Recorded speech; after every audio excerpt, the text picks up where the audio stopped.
Hey everybody, Simistic this here again to talk to you about what I bought and what I watched today. And today, ran out to Goodwill, got myself another huge haul, so let's get right down to it.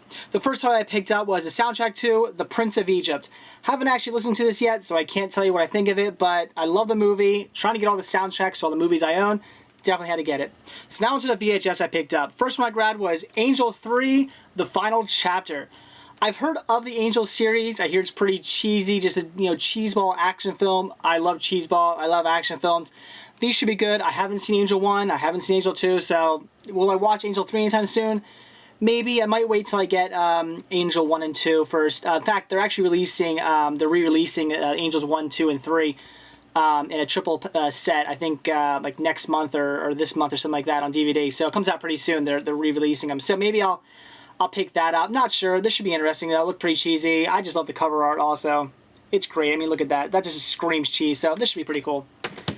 Then I picked up Finding Forrester. I've heard good things. Never seen it, but should be interesting. Then I also grabbed the Best of Comic Relief. Comedians helping the homeless.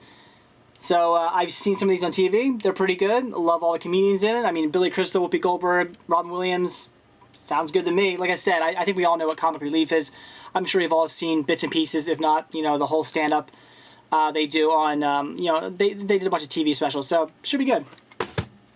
Then I grabbed Ordinary People. Again, another movie I've never seen, complete blind buy. Looked interesting, though. Then for collecting purposes, I grabbed Top Gun. Great cover art there. Just wanted to pick this up for the artwork alone. Fantastic. I already got it on DVD, but had to get a VHS copy. Then, because I love them, I had to grab National Geographic, Jewels of the Caribbean Sea. I love these National Geographic specials. Definitely had to grab that. Then I got The Wacky Adventures of Ronald McDonald, Have Time, Will Travel. I only need one more of these now, and I have the complete set. These are great. Pretty cheesy, but if you like shows like Rugrats, Ariel Monsters, Wild Thornberrys, Rocket Power, stuff like that, you'll like it. It's by, right there, Classici Kasupo, the same people who do those other shows I just mentioned. It's done the same style, has the same feel, yeah, a bit cheesy, it's Ronald McDonald, but it's actually pretty good. Then again, for collecting purposes, because I just loved it, wanted to have a VHS copy, grabbed G.I. Joe, the movie. Already have this on DVD, but the DVD artwork's actually pretty similar, if not the same, but I don't know, I just wanted a VHS copy, pretty cool, had to own it. Then the next title I grabbed was another blind buy here with Untamed Heart. Just thought I had a pretty cool lineup there with Christian Slater, Marissa Tomei, and Rosie Perez. Just sounded interesting, synopsis sounded cool, should be good.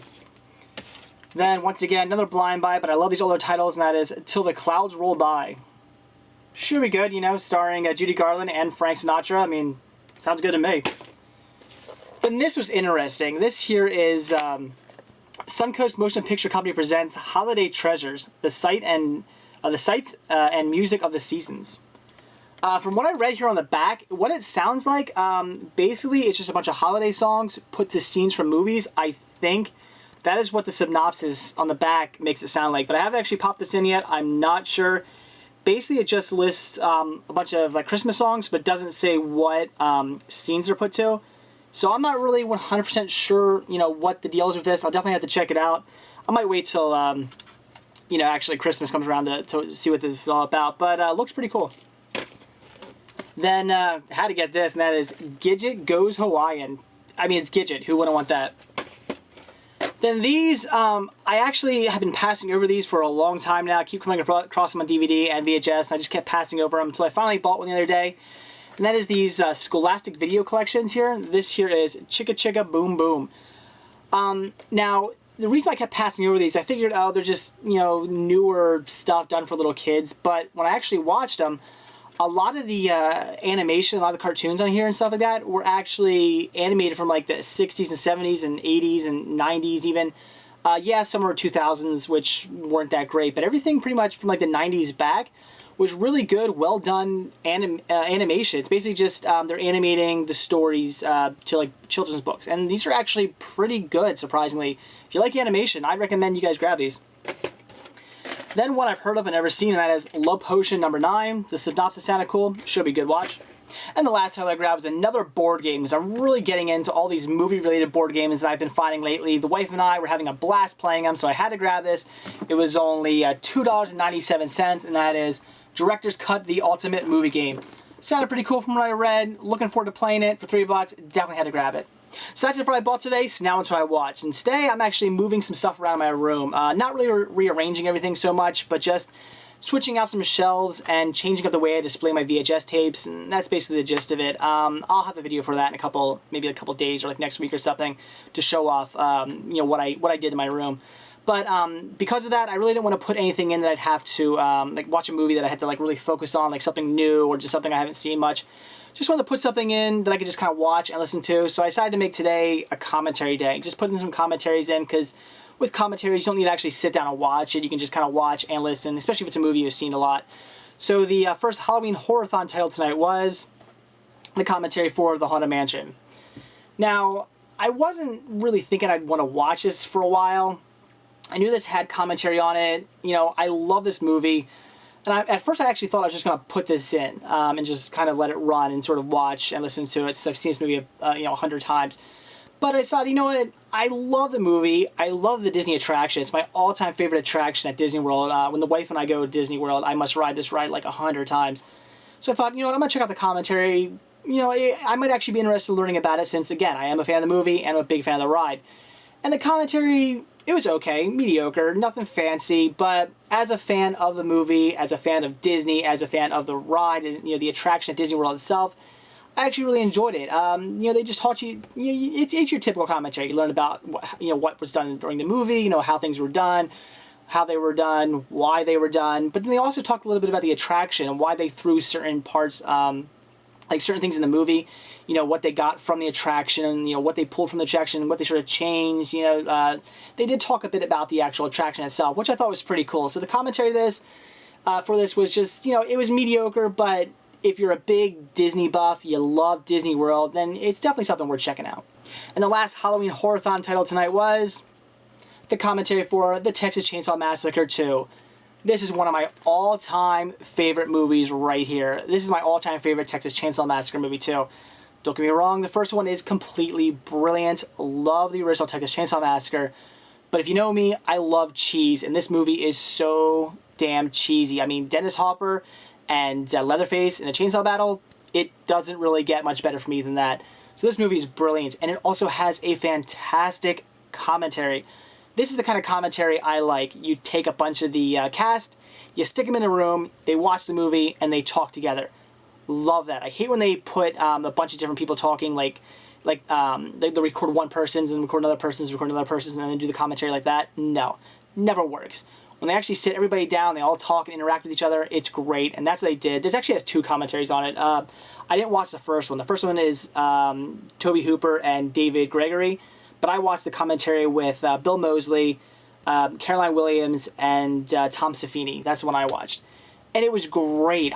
It was so much fun to listen to. They were joking, talking about, they really didn't go into like too much like detail on why things were done and how things were done. It wasn't anything like that. I'm sure the Tobe Hooper commentary will get more into that. But this was just, it was them reflecting on the fun they had, telling stories about, things that happened during shooting, and just basically it was a lot of fun of just them like, reminiscing on the whole, making of the movie. Fantastic. It was great. There were scenes where like Leatherface would just show up and they'd all go, whoa, they'd all scream and stuff like that. And I thought that was great. You could tell they were actually sitting there really watching and pay attention to the movie. And when, Leatherface would jump out, it would literally, it would frighten them. And there were scenes where like, Leatherface was like, getting somebody with a chainsaw, and they'd go, oh, that's great. Oh man, they'd all start like making noises and stuff. So you could really tell it's like you were watching a movie with them. Fantastic commentary. This is just what all commentaries should be. So I'd highly recommend checking out at least the second commentary on here. Like I said, I haven't checked out the first one yet. I'll probably check that out eventually, maybe next year or in a couple of months or something. Not for Halloween, but sometime soon. I'll probably listen to that. But the second commentary on here, again, with Bill Moseley, Caroline Williams, and Tom Savini, definitely worth listening to, especially if you're a big fan of the movie. I would highly recommend the commentary. It's just fantastic. So that's it for what I bought when I watched today. Another great haul from Goodwill. Love that store. All those VHS tapes were only 10 cents a piece. Fantastic deal. And the 2 commentaries I watched, the Haunted Mansion commentary, pretty good, mediocre, but if you're a fan of the movie and you're a fan of the attraction, it's worth listening to. And the commentary for Texas Chainsaw Massacre 2, brilliant, one of the best commentaries I've ever heard. So that's it. Thanks for watching, and stay tuned to see what I bought and what I watch tomorrow. See ya. Two quick things before I go, guys. Just want to let you know that there is a $3 coupon for either the Blu-ray or DVD of Zookeeper that comes out next Tuesday. So if you're looking to get that title, I'll put the link down below. You can print yourself out a coupon, save yourself $3. The last thing I want to tell you guys is that tomorrow is my birthday. I will be 29 years old, 1 year away from being a very old man. But as my viewers, I just want to let you guys know, you are all required to get me a birthday present. Sorry, that's just how it goes. You all have to get me one. I know it's last minute, but that's the way it works. I do collect VHS tapes, as you know. I collect DVDs as well, obviously, and I collect Blu-rays. Also, last night I got myself a Laserdisc player, so now I collect Laserdiscs as well. So again, you are all required to get me a birthday present and send me something. Sorry, that's just it. So, see you guys.